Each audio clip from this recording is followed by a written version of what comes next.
I was a new mother. My firstborn son, Hunter, was learning to talk, and I was enthralled with the privilege and the gift that motherhood afforded me, the opportunity to teach another person to use words. I'd spent 4 years of postgraduate work, parsing sentences, learning Greek and Hebrew, exegeting words for classes, and laboring over preaching assignments and diction. Pastoral counseling classes constantly reminded me to wisely choose what I say to the grieving or don't say. Words had power. My friend had come over for lunch and had brought her 3 boys, all under the age of 6. My higher education was about to be thrown out the window. We were all standing in the kitchen when she saw Hunter pointing to the fridge. "What does he want?" she asked. "Oh, he wants some yo-yo," I answered. "Yo-yo?" She looked at me incredulously. I didn't skip a beat. "Yo-yo, it's what he calls yogurt." I looked at Hunter and said the words, "Does Hunter want some yo-yo?" With a look of horror, she turned on her heels and stared me down. "Oh no, Katy, stop right now. Do not teach him a word for something that is not the word. You have a responsibility to say what you mean." As a new mom, I thought it was cute to hear those half-made-up words. But as an experienced mom, Linda knew it was not going to be cute later on, and she seized the moment to call it what it was, a mistake. "Say what you mean and mean what you say," she told me. Following that great bit of advice in the kitchen, I went on to become the mother of 4 children in 5.5 years.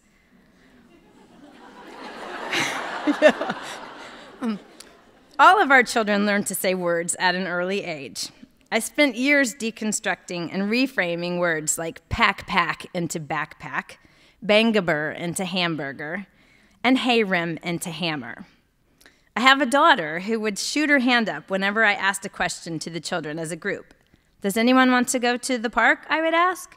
And with a loud and emphatic voice, she would say, Me Hannah wants to go to the park."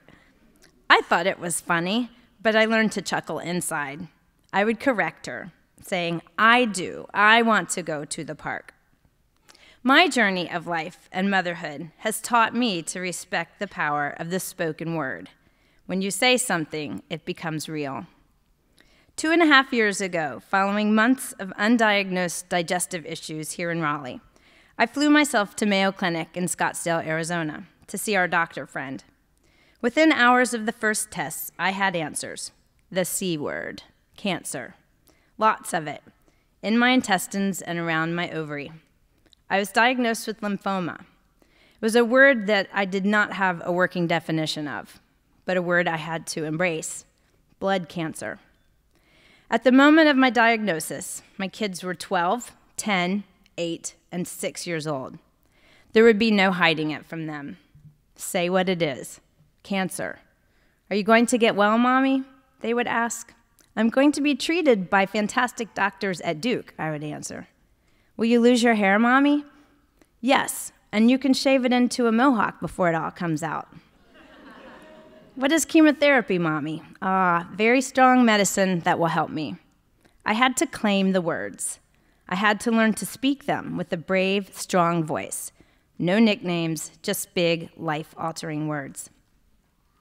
Time marched on. The chemotherapy worked, and the cancer is in remission.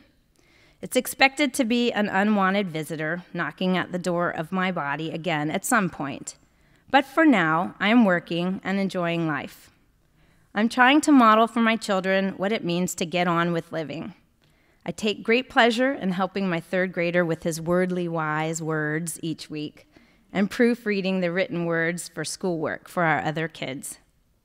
15 years into motherhood now, I treasure the memories of my young children and those magical years that passed too quickly. Those early funny words are part of our family's story. I'm learning a new lesson on words today. That little boy who once asked for yo-yo for lunch is the same child who has carefully chosen new words to tell the world about himself. His exact words, almost 2 years ago, were, "Mom and Dad, I'm a homosexual." No mincing words there. Saying it out loud made it real. And it's time for me to be brave again and able to claim and embrace new words. I'm the mother of a gay teenager. In the great circle of life, the son is now teaching the mother and father and siblings a new vocabulary. This mother is moving forward, still learning that early lesson. Words have power. Choose wisely. Use words full of love and meaning.